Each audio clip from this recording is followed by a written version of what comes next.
Nos acompaña hoy de nuevo en el programa Ignacio Sotelo, que es catedrático emérito de Ciencias Políticas en la Universidad Libre de Berlín, para seguir hablando sobre la evolución del capitalismo a lo largo de la historia y llegar hasta la fase actual, el llamado capitalismo financiero. Y para hablar con el profesor Sotelo de cómo hemos llegado hasta esta fase del capitalismo, contamos también de nuevo con Antonio García Santesmases, que es catedrático de Filosofía Política en la UNED.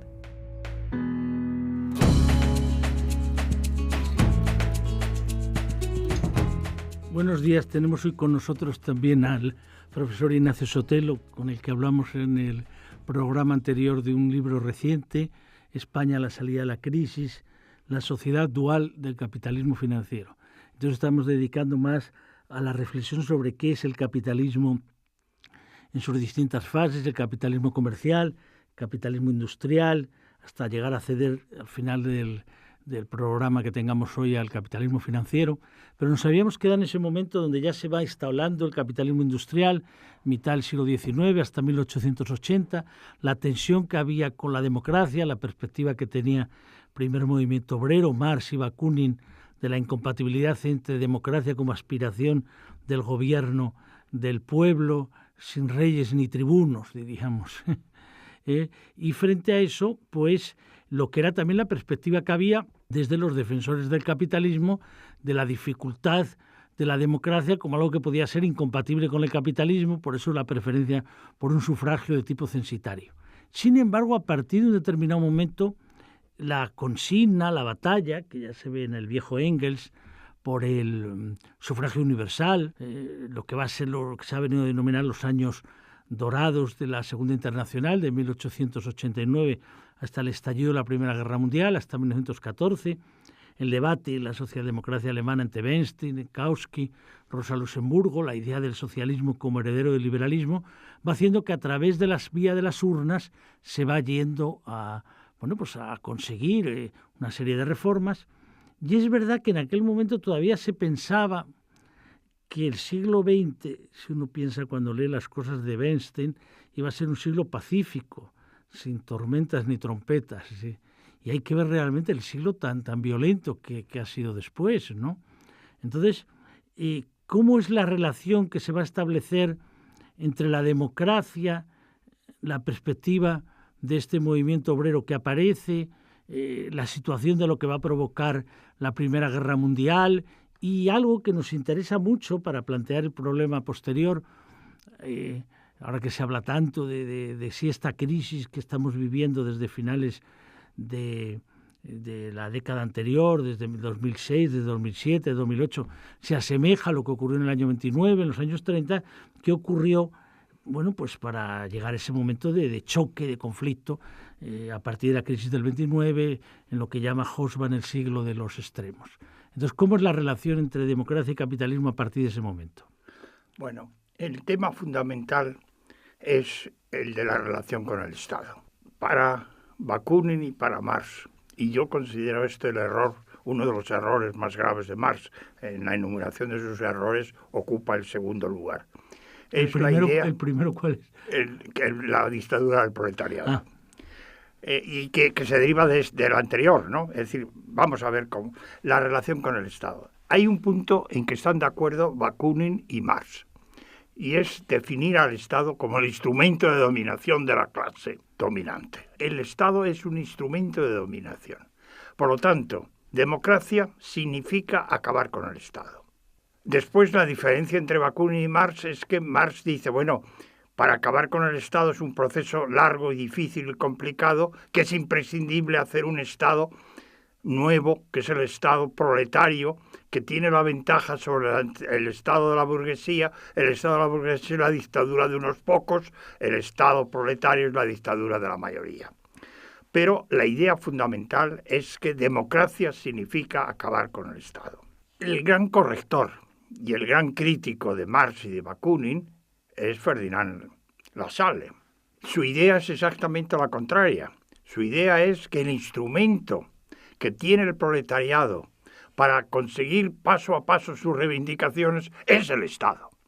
El Estado no es el enemigo que hay que destruir desde el punto de vista de la clase trabajadora, el Estado es el instrumento que tiene la clase trabajadora para poder ir accediendo democráticamente, es decir, por el sufragio universal, a controlar más y más el Estado, que lleve consigo el que podamos hacer una política de transformación social que nos lleve al socialismo. La democracia significa acabar con el Estado, la democracia significa conquistar el Estado. Esta es la gran cuestión entre Lassalle y Marx. Y creo que en este punto Ferdinand Lassalle, que funda la primera organización obrera, la hace precisamente para conseguir una organización. Después, el Partido Socialdemócrata que hace Marx es un intento de oponerse a la Asociación General de Trabajadores que había organizado Ferdinand Lassalle. El Estado es, por lo tanto, la cuestión clave. Y el sentido es, ¿cabe democracia solo con el Estado? Es la oposición y cabe democracia solo si se acaba con el Estado.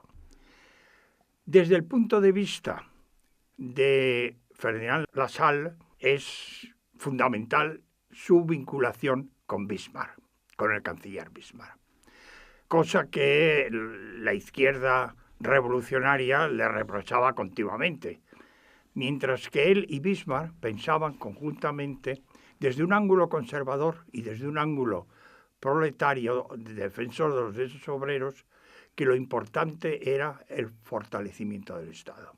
Para un conservador como Bismarck, el Estado-nación era la culminación de sus sueños. Había que fortalecer el Estado-nación, y con ello se robustecía el emperador, el imperio, todo el basamento de la sociedad industrial alemana de aquel tiempo se basaba en tener un Estado fuerte. Y Lassalle pensaba también que un Estado fuerte era un Estado en que estuviese integrado la clase obrera. No estar al margen del Estado, contra el Estado, sino integrado democráticamente en el Estado. Y la única forma de integración en el Estado es a través de elecciones democráticas con el voto universal. Entonces, el peso de la clase obrera sería determinante. Esta integración de la clase obrera en el Estado era una idea que compartía Bismarck, porque pensaba que al integrar a la clase obrera, en vez de tenerla como enemiga, entonces aparecía como la gran enemiga. La clase obrera quería hacer la revolución, es decir, quería acabar con el Estado burgués. Aún la socialdemocracia, que era la que defendía Lassalle, con la cual estaba completamente de acuerdo, que lo que había que hacer era integrar a la clase obrera dentro del Estado. La única forma de integración democráticamente. La cuestión no era decir, para conseguir la democracia hay que acabar con el Estado, sino solo a través de un Estado democrático podemos conseguir que la clase obrera se integre y consiga sus reivindicaciones. Esto es, claro, la discusión de Kautsky y Bernstein, todas tienen que ver exactamente con esta cuestión y efectivamente ya desde 1909, 1910, toda la socialdemocracia piensa que efectivamente su integración con el Estado a través de las elecciones libres es el camino para conseguir todas las reivindicaciones, y todos los éxitos de la socialdemocracia se han basado justamente en una política pro-Estado. El tema no es destruir al Estado, como se pensó en el siglo XIX, sino conquistar el Estado, como ha sido la política socialdemócrata, conquistarlo democráticamente, es decir, con elecciones libres. Sí, pero que no llega a cuajar hasta mucho tiempo después. Porque, claro, entre el momento que Bernstein lo plantea y lo que ocurre desde 1914, la Primera Guerra Mundial, la aparición de la Tercera Internacional, la aparición del fascismo en Italia, la aparición después del nazismo en Alemania, ¿verdad?, y el fracaso tremendo de la República de Weimar para evitar el ascenso del nazismo, realmente hay que remontarse ya para esos momentos ya a partir del año 45. No, bueno, el problema está en otra segunda traición de la socialdemocracia. Franceses y alemanes, socialdemócratas franceses y socialistas franceses y socialdemócratas alemanes, estaban de acuerdo que la guerra había que impedirla de todas formas. Guerra a la guerra. Guerra a la guerra. Y los alemanes, y después del asesinato de Jaurès, los franceses votaron los créditos de la guerra. Con lo cual, toda la teoría socialdemócrata de conquista del Estado y tal, fueron a la guerra más brutal, más irracional y con consecuencias más catastróficas para los partidos, para las clases, para Europa. Es decir, que la socialdemocracia, que tenía este programa que estoy diciendo de avanzar democráticamente a través del Estado, apoya al Estado que va a la guerra y a la destrucción. Y aquí ya se acaba todo el programa socialdemócrata. Porque, ¿qué sucede? Sucede que después de la guerra, después de la derrota alemana, estalla la revolución. Y la revolución en Alemania hay tres fracciones importantes. Los que están contra la revolución y quieren la antigua sociedad y el antiguo régimen imperial. Es decir, impedir que de la derrota y de la revolución salga un nuevo Estado. Los que quieren que la revolución, que es la teoría leninista de la revolución, la guerra es la que facilita la posibilidad de la revolución, y lo que se pretende en el 18 es el modelo leninista. Y la tercera posibilidad es la socialdemócrata, es decir, el intento de crear un Estado democrático burgués en la que quepa que la socialdemocracia pueda, por elecciones libres, avanzar. La Constitución de Weimar es efectivamente la Constitución que abre las puertas y que fundamenta el estado de bienestar. Es una invención de la Constitución de Weimar y es la idea de Estado democrático que sostiene al estado de bienestar. Esto es la contribución socialdemócrata. Pero esa República de Weimar cayó precisamente por el intento de mantener el estado de bienestar, porque, por ejemplo, garantizaba el trabajo. En el capitalismo la única forma de garantizar el trabajo es que al que se queda sin trabajo se le subsidia para que pueda sobrevivir. Esto es la gran adquisición que hace la República de Weimar, que hace la Constitución de Weimar. Efectivamente, el trabajador está integrado en el Estado, tiene una política social en el sentido de sanidad. La política social en sus líneas generales ya la había puesto en marcha Bismarck y es de origen conservador para sacar a la clase obrera de la aspiración revolucionaria, pero se mantiene esa política social con las tres dimensiones: vejez, enfermedad y accidente de trabajo. Es decir, estar asegurado la gente, aunque Bismarck hace la jubilación a los 70 años, que han quedado en muchos países, cuando en 1887 el horizonte de vida en Alemania era 50 años. Es decir, que al jubilarse no llegaba a nadie. Pero efectivamente ya es un avance en la idea del seguro de vejez, el seguro de enfermedad y el seguro de accidente de trabajo, que es lo mínimo que se podía hacer. Y esto lo hace Bismarck. Es decir, y el Estado de Weimar es el que amplía esta idea de un Estado social que garantiza una seguridad mínima. Claro, el garantizar, eso es nuevo, el que queda en paro recibe un subsidio del Estado, acabó con la República de Weimar, porque claro, en el momento que hubo la gran crisis del 28-29, con millones y millones y millones de parados, el Estado no tenía posibilidad de financiar nada. Y es lo que lleva al fascismo, es lo que lleva al nazismo. Y después de la Primera Guerra Mundial ya no están las condiciones que se ofrecían antes de la guerra, que entonces parecía este programa de ir avanzando paso a paso hacia la democracia, estaba en tres dimensiones. Las viejas clases sociales de la alta burguesía, de los dueños de la tierra, del mundo académico, que era muy reaccionario. Estas clases estaban echando la culpa a los revolucionarios porque la guerra se perdió y se perdió desembocando en una revolución de que Alemania hubiera perdido la guerra es decir, que intentaban la vuelta al viejo imperio. El segundo grupo era el grupo que pensaba que el camino era el leninista y que había que hacer la revolución en Alemania en el sentido soviético, que era el Partido Comunista de Alemania, que fue muy fuerte. Y la tercera posición era la más débil, que era la socialdemocracia, que intentaba, frente a estas dos grandes fuerzas, el mantener un sistema democrático que fuese socialmente progresivo.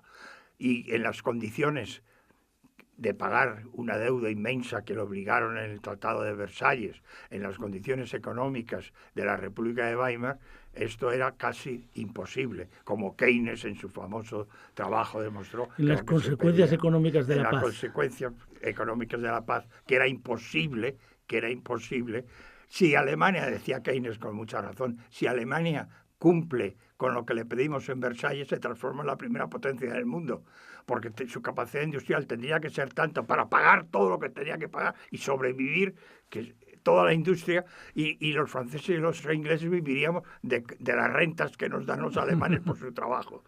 Pero entonces hay que situar, para el momento posterior, después de la Segunda Guerra Mundial, el momento donde se aplica el keynesianismo, el momento donde se instaura lo que en el otro libro tuyo que comentamos en este programa es el Estado social.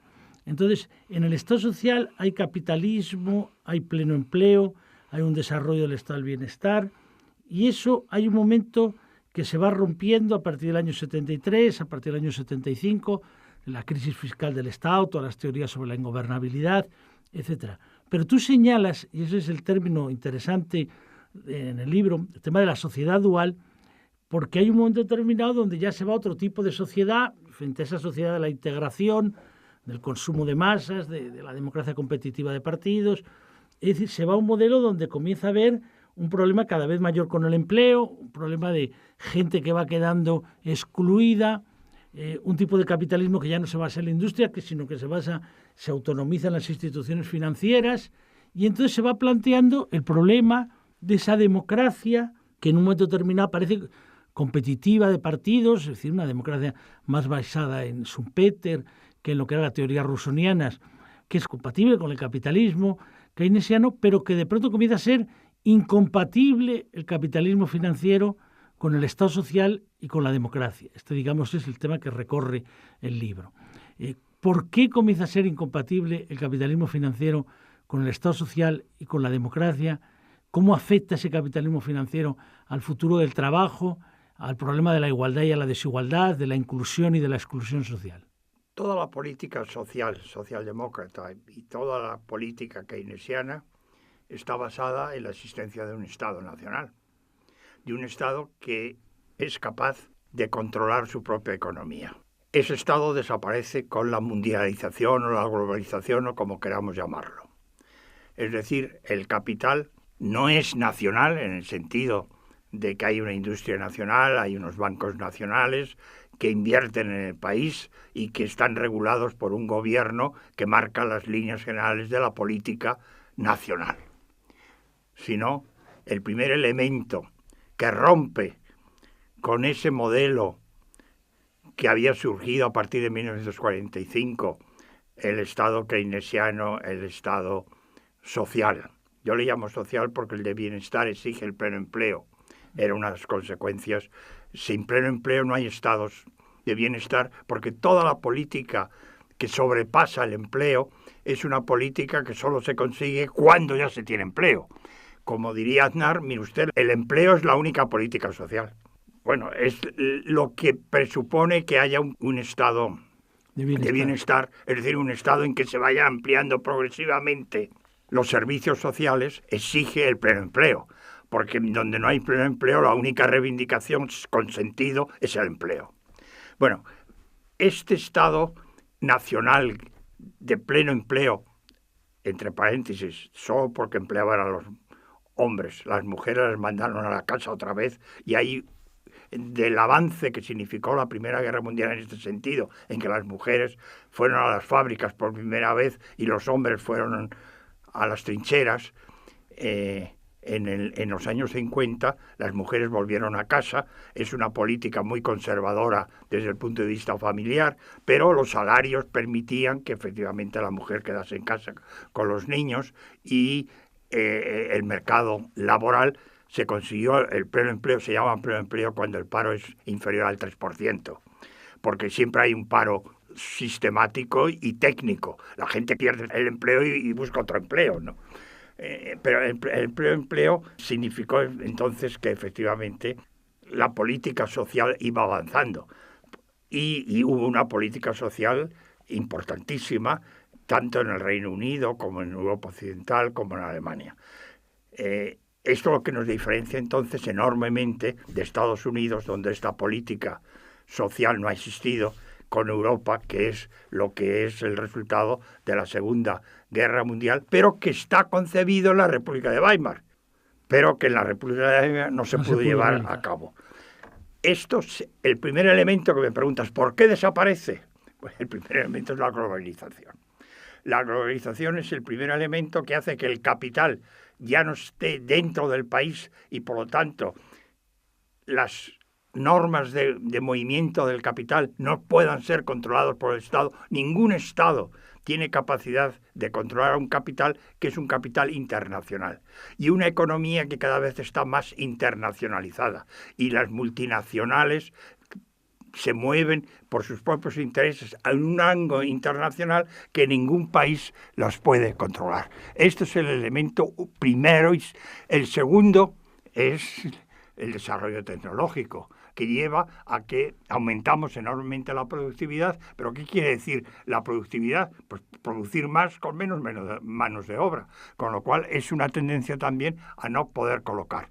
Tercer elemento es que los salarios empiezan a contar. En Europa son muy altos, a nivel nacional pueden tener salarios altos, niveles de vida altos, pero en el momento que se internacionaliza, mundializa o se globaliza la economía, las empresas buscan producir un elemento o otro elemento en los países donde la mano de obra sea más barata.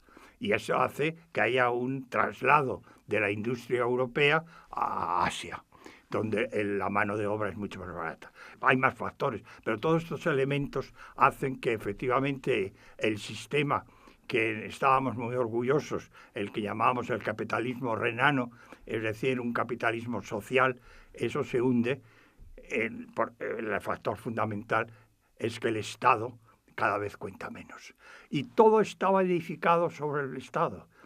Toda la política de la sal socialdemócrata, el control del Estado, pero si el Estado ya no importa controlarlo porque no mandemos. Es decir, que gobierne la socialdemocracia o gobierne la cristianodemocracia, en este mundo ya no significa nada. Pero y en los tres puntos, movimiento de capital, desarrollo tecnológico, deslocalización, hay un cuarto punto que aparece en el libro y es el problema, por un lado, de las migraciones masivas, que efectivamente plantean un problema al propio Estado para ver cómo organiza la convivencia, qué tipo de sentimiento de lealtad crea en la ciudadanía, qué políticas hace de inclusión, qué relaciones hay entre la población autóctona y la población que comienza a aparecer. Y sobre todo en el caso de Alemania ha tenido en los distintos países, pero en el caso de Alemania ha tenido su especificidad con la minoría turca y con otros lugares. Y unido a eso, la población que va quedando, por el tema tecnológico, por otros temas, como una población, digamos, sobrante, una población excluida, una población que no es empleable. ¿Cómo afectan los tres elementos que has dicho, movimiento de capital, desarrollo tecnológico, deslocalización, cómo afecta al Estado social? Ha quedado claro en la pregunta anterior, pero ¿cómo afectan estos dos elementos de las migraciones y de la exclusión de una parte de la población al futuro de la democracia? Los movimientos migratorios se producen por una demanda de mano de obra en un momento en que este capitalismo industrial, con sus caracteres sociales, está en auge. Alemania, el famoso milagro alemán, que es capaz, después de la total destrucción en la Segunda Guerra Mundial, a partir de los años 50, subir el nivel de vida continuamente con una capacidad de reconstruir la industria, los edificios, las ciudades, los ferrocarriles, las vías de comunicación. Hay una necesidad de emplear el capital enorme, y el capital existe, entre otras cosas empieza a existir gracias al Plan Marshall, lleva consigo que efectivamente necesitan cada vez más mano de obra. Y esa mano de obra venía de la Alemania Oriental. La gente se marchaba tranquilamente porque los niveles de vida en la Alemania Occidental eran más altos que en la Alemania Oriental, y la gente estudiaba en Alemania Oriental, tenía sus títulos, y en cuanto era ingeniero, por Berlín, que no había muro, salía tranquilamente y se colocaba en la industria. Alemania tenía entonces una emigración que necesitaba enormemente favorable. Gente que hablaba el mismo idioma, la misma nación y bien preparada. Pero claro, eso hundía a la Alemania Oriental, que le hacía que no fuera capaz de desarrollarse, y se construye el muro de Berlín. Se cierran las fronteras. Y Alemania es la primera que sufre aquello, porque se queda sin la mano inmigrante que estaba recibiendo, la ayuda enorme que estaba recibiendo de la Alemania Oriental. Y hay que importar mano de obra, porque todavía la industria exige una mano de obra no muy especializada. Ahí importaron turcos por presión norteamericana, porque los que mandan son los americanos. Turquía era el país más importante que hay en la NATO. Desde el primer momento existió la NATO porque tenía la frontera con la Unión Soviética. Y desde Turquía estaban todos los misiles hasta la crisis de Cuba para bombardear la Unión Soviética. En la crisis de Cuba los americanos quitaron los misiles, fue el acuerdo que hubo entre Kennedy y Khrushchev, y efectivamente, pero Turquía seguía siendo, el desarrollo económico de Turquía era para los americanos fundamental porque era la frontera con la Unión Soviética. Y imponen que los emigrantes que necesita Alemania vengan de Turquía, lo cual es un problema que hasta ahora le cuesta a Alemania mucho, porque la integración de otra cultura, antes los inmigrantes eran italianos, españoles, portugueses, que se integran muchísimo más porque pertenecíamos a la misma cultura cristiana. La integración de los musulmanes ha sido y es mucho más complicada y es un problema aparte. Lo tenemos que dejar aquí. Tenemos que invitar a la lectura del libro donde se profundizan todos estos temas del desmoronamiento del Estado social, de la internacionalización del capital, de la deslocalización y a la vez de la dificultad de la pervivencia de las instituciones democráticas por la crisis del Estado social, por la globalización y por las migraciones, que era lo último en lo que estábamos hablando. Bueno, pues nada más y muchas gracias, Ignacio. Muchas gracias.